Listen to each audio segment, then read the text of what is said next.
2/3 of Americans file for Social Security at 62. The financial media calls it a collective mistake. Millions of people making the same wrong decision over and over. Here's what nobody in finance wants to admit. Sometimes filing at 62 isn't a mistake at all. Sometimes it's the smartest thing you can do. And today I'm going to prove it. The conventional wisdom is simple. Wait as long as possible. Delay until 70. Every year you wait past 67 grows your benefit by 8%. But conventional wisdom assumes something profound about your life. It assumes you'll live long enough to reach the break-even point. It assumes you don't need the money now. It assumes your health is stable. It assumes your spouse doesn't depend on your filing. For some people, those assumptions hold. For others, they are completely wrong. Today, 7 legitimate reasons why 62 might be your smartest move. This video breaks down the Social Security filing decision most people get wrong, with real numbers, real scenarios, and math your advisor probably never showed you.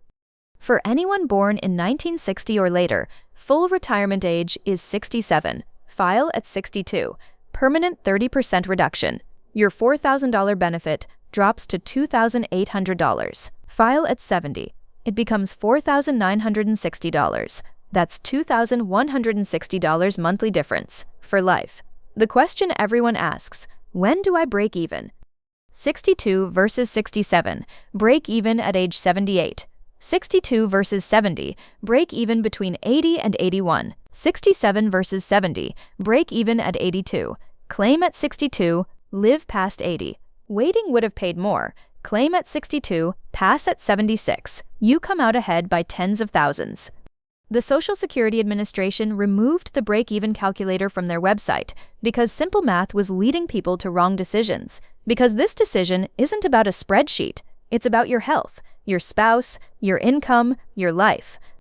Before we get into the 7 reasons, quick question, how old are you planning to file for Social Security? Drop it in the comments. I read every one. Section 3 covers the psychology behind why most people get this wrong.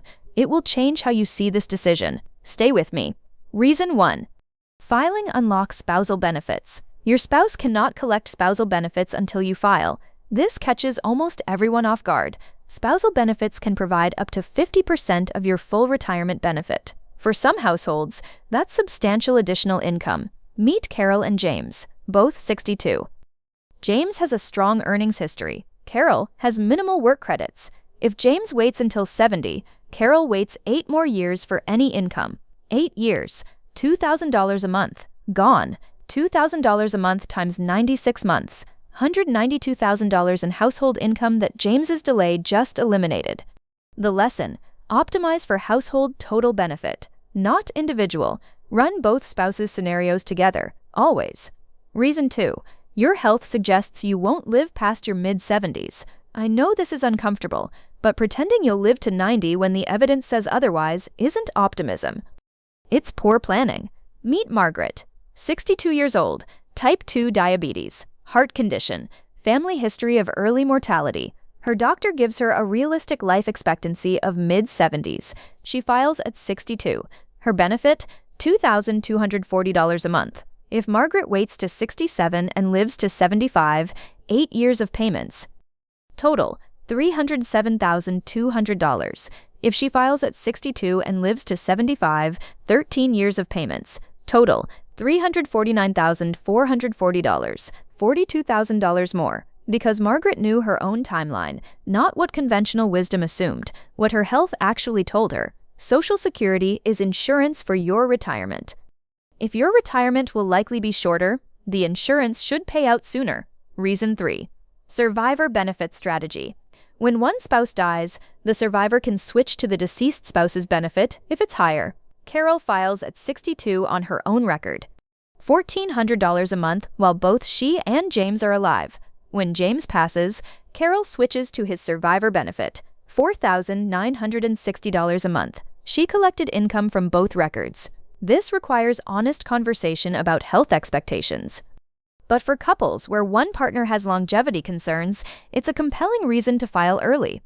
Reason 4. You have a large portfolio and you've stopped working. This one surprises people. Why would someone with substantial assets file early? Here's the logic. Meet Robert, 63 years old. $1.2 million portfolio, Retired last year. Every dollar Robert withdraws to cover expenses is a dollar no longer compounding. Social Security changes that equation entirely. Robert claims at 62, $2,800 a month. He withdraws $33,600 less from his portfolio per year. His $1.2 million keeps compounding. Over 8 years at 8%, his portfolio grows an additional $258,000. This also reduces sequence of returns risk.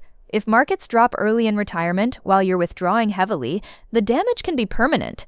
Social Security as a baseline protects your portfolio during volatile years. For Robert, that protection is worth more than the delayed benefit. Reason 5. You want to invest the early payments yourself. 8 additional years of Social Security checks. Smaller checks, but 96 months of them. Invested at 8% annually. The math gets interesting fast. Robert invests $2,800 monthly from age 62 to 70. 96 months. Total invested $268,800. At 8% annual return, that becomes $389,000. This is aggressive. Markets don't return 8% every year. It carries real risk, but for experienced investors who understand the math, worth running. Reason 6. Guaranteed income is coming.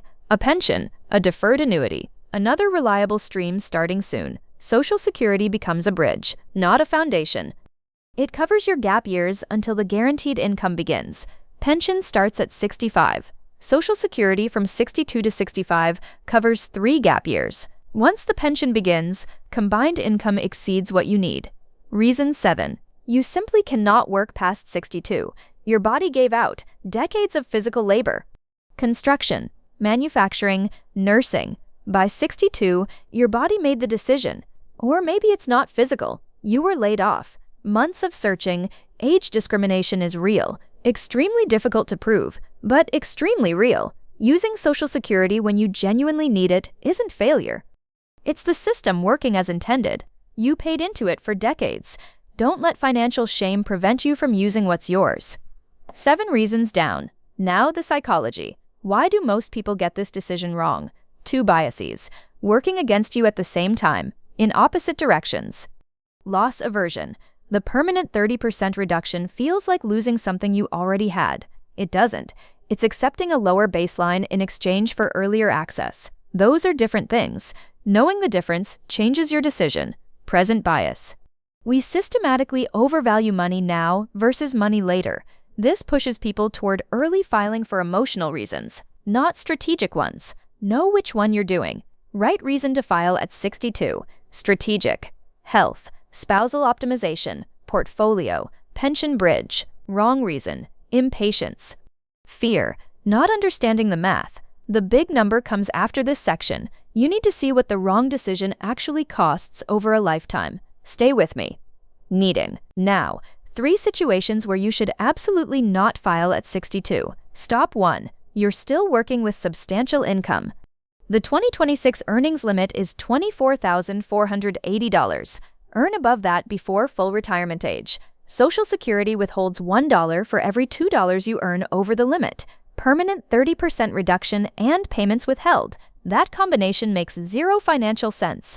If you earn above the limit, keep working, don't file. Stop. 2. Social Security will be your primary income. When it's your main income, every dollar matters enormously. The difference between $2,800 and $4,960 a month is not abstract. It's groceries, it's medication, it's your life. Stop. 3. You have strong longevity indicators. Parents who lived into their 90s, excellent health, no major chronic conditions. The math clearly favors waiting. Past the break-even point, every month is $2,160 that waiting earned you. That's yours. There are over 700 different Social Security filing strategies. Spousal, survivor, divorced spouse. Timing combinations. The break-even formula is just the beginning. 5 questions you must answer before you file. Most people skip these. They cost tens of thousands in lifetime benefits. Question 1. What are your actual numbers? Log in to ssa.gov. See your benefit at 62, 67, and 70. Know the actual dollar amounts before any strategy conversation. Everything else comes after this. Question 2. What does your health history honestly say? not what you hope. Look at family history, current conditions, talk to your doctor, use that information. Question 3. Are you married? If yes, optimize for household total, not individual. Run both spouses' scenarios together. Question 4. What does your retirement income picture look like? Is Social Security a complement or the foundation? That single answer shapes everything. Foundation means wait as long as possible. Complement means early filing may be right. Question 5. Have you considered a fee-only financial planner? A few $100s of professional advice can be worth tens of thousands in optimized lifetime benefits. Now let's run the full numbers on what these decisions actually cost. Margaret files at 62 strategically, lives to 75, 13 years of payments. Total, $349 and $440. Conventional wisdom at 67, $307 and $200. Margaret's strategic gain, $42,240. Robert, early filing plus portfolio protection. His portfolio grows an additional $258,000 undisturbed over 8 years. Plus, his invested Social Security payments grow to $389,000. Robert's total strategic advantage, $647,000. Carol and James, spousal coordination strategy. Carol collects from both records over her lifetime. Household lifetime total versus individual optimization, $186,000 more, because they ran the household numbers, not just James's. 3 people, 3 strategic decisions, 3 situations where conventional wisdom would have cost them a combined total, $875,000. In lifetime benefits they earned and would have left behind by following conventional wisdom. The Social Security decision is personal. The average retirement age in America is 62, not 67, not 70, 62. Most people filing early aren't making a mistake. Many of them are making exactly the right call for their life. The best financial decisions aren't the ones that look good on a spreadsheet. They're the ones that account for who you actually are, how long you'll actually live, and what you actually need. 2. Action Step 1. Log in to SSA. Gov this week. Find your benefit at 62, 67, and 70. Action Step 2. Assess your health honestly. Family history. Current conditions. Talk to your doctor. Action Step 3. If married, run household scenarios, not individual, both spouses together. Action Step 4. Map your other income sources. Is Social Security a complement or your foundation? Know the answer before you file. Action Step 5. If it feels complex, a fee-only financial planner is worth it. This is not a decision to make alone if you're unsure. Decide with information, not fear. Not shame, not what someone told you at a dinner party. Sometimes filing at 62 isn't giving up. Sometimes it's the most strategic thing you can do. Know the difference. Before I let you go, one question. What age are you planning to file? Or if already collecting, was it the right call? Drop it below. If this video gave you one number you didn't have before, hit like. It helps this reach people about to make this decision without the full picture. Not subscribed yet? This channel covers the financial decisions that actually shape your retirement, with real numbers and real strategy. Subscribe. Don't miss the next one. Next video, Medicare timing, Part B enrollment penalties, and the decisions most people get wrong in their first year of retirement. Coming soon. Everything in this video is for educational purposes only. I'm not a licensed financial advisor. Numbers are estimates. Your situation will vary. Always consult a qualified professional. Margaret, Robert, Carol, and James are composite illustrations based on common retirement scenarios. The math is real, the strategies are real, the decision belongs to you. Decide with information. Know your numbers, know your health, know your household. Whatever you decide, decide consciously. I'll see you in the next one.